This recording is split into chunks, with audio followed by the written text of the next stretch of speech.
আইনজীবী হত্যার প্রতিবাদে সারা দেশে বিক্ষোভ, ইসকনকে নিষিদ্ধের আলটিমেটাম হেফাজতের।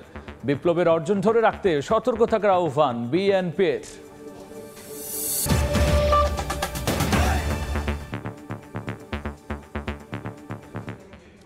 জনপদের সময় সঙ্গে আছি আমি গোলাম রাব্বি। ইসকনের নামে আওয়ামী লীগ আবারও সক্রিয় হওয়ার চেষ্টা করছে অভিযোগ করে ইসকনকে নিষিদ্ধের আলটিমেটাম দিয়েছেন হেফাজতে ইসলামের নেতারা। জুমার নামাজের পর ওই বিক্ষোভ সমাবেশে আইনজীবী সাইফুল ইসলাম আলিফের হত্যাকারীদেরও দৃষ্টান্তমূলক শাস্তির দাবিও জানান তারা। রাজধানীতে জাতীয় মসজিদ বাইতুল মোকাররমের সামনে বিক্ষোভ সমাবেশ করে হেফাজতে ইসলাম। দলটির নেতারা ভারত থেকে ইসকনের মাধ্যমে দেশে নৈরাজ্যকর পরিস্থিতি সৃষ্টির চেষ্টা চলছে অভিযোগ করে দ্রুত ইসকন নিষিদ্ধের দাবি জানান। আমরা আল্লাহর কসম করে বলছি, যদি বাংলাদেশের তাওহীদি জনগণ একটাবার জেগে ওঠে, এর আগের মানুষ যাতে পালানোর পথ পেয়েছে, আপনারা কিন্তু পালানোর পথে পাবেন না। বিলম্বে তাদেরকে আইনের আওতায় এনে দৃষ্টান্তমূলক শাস্তির ব্যবস্থা করতে হবে। পৃথিবীর বহু রাষ্ট্রের মতো বাংলাদেশেও ইসকনকে নিষিদ্ধ করতে হবে।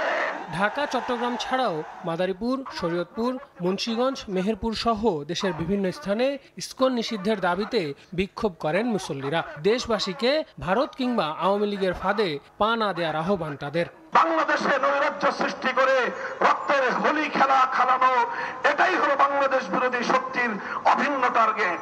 আল আমিন তুষার, সময় সংবাদ, ঢাকা।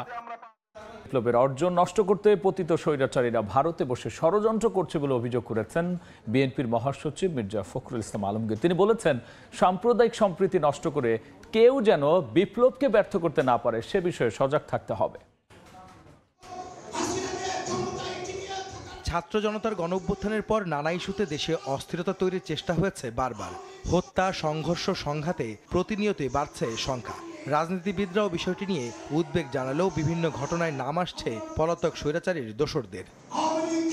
পতিত ফ্যাসিবাদ মোকাবেলায় করণীয় কি হবে তা নিয়ে জাতীয় প্রেস ক্লাবে বাংলাদেশ খেলাফত আন্দোলনের আলোচনায় অংশ নিয়ে বিএনপির স্থায়ী কমিটির সদস্য নজরুল ইসলাম খান বলেন, জুলাই বিপ্লবে হতাহতের ঘটনা কিংবা চট্টগ্রামে আইনজীবী হত্যায় কোনো প্রতিক্রিয়া না দেখালেও ইসকন ইস্যুতে ভারতের বিবৃতি পক্ষপাতমূলক। তারা এই দেশের মানুষ হয়ে ভারতের সরকারের কাছে অনুরোধ জানায় এই ব্যাপারে ব্যবস্থা নেওয়ার জন্য। বাংলাদেশ কি কারো অধীন দেশ নাকি যে ব্যবস্থা নেবে?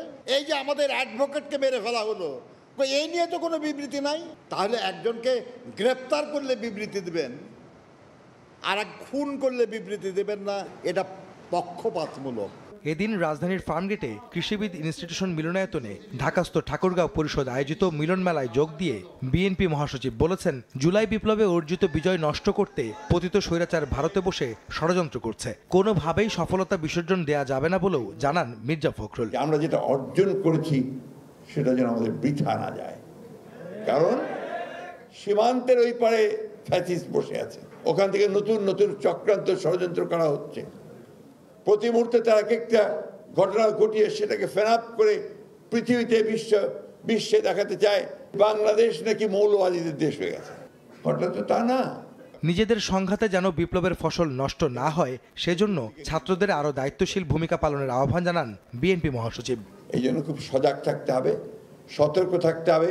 আহমেদ সালেহিন, সময় সংবাদ, ঢাকা। দেখছেন জনপদের সময়। সৈকতের শহর কক্সবাজারে বাড়ছে পর্যটকদের আনাগোনা। সাপ্তাহিক ছুটির দিনে প্রাণ ফিরে পায় সমুদ্র তীর। শৈবাল থেকে শুরু করে কলাতলি পর্যন্ত থাকে না তিল ধারণের ঠাঁই। সমুদ্র স্নান, টিউবে আর ওয়াটার বাইকে পর্যটকরা ঘুরছেন সাগরের নোনা জলে। পর্যটন ব্যবসা ফের চাঙ্গা হওয়ায় হাসি ফুটেছে ব্যবসায়ীদের মুখে। তাদের আশা, আসছে দিনে পর্যটক আরও বাড়বে। সেজন্য নিরাপত্তা ব্যবস্থা জোরদারের দাবি হোটেল কর্তৃপক্ষের।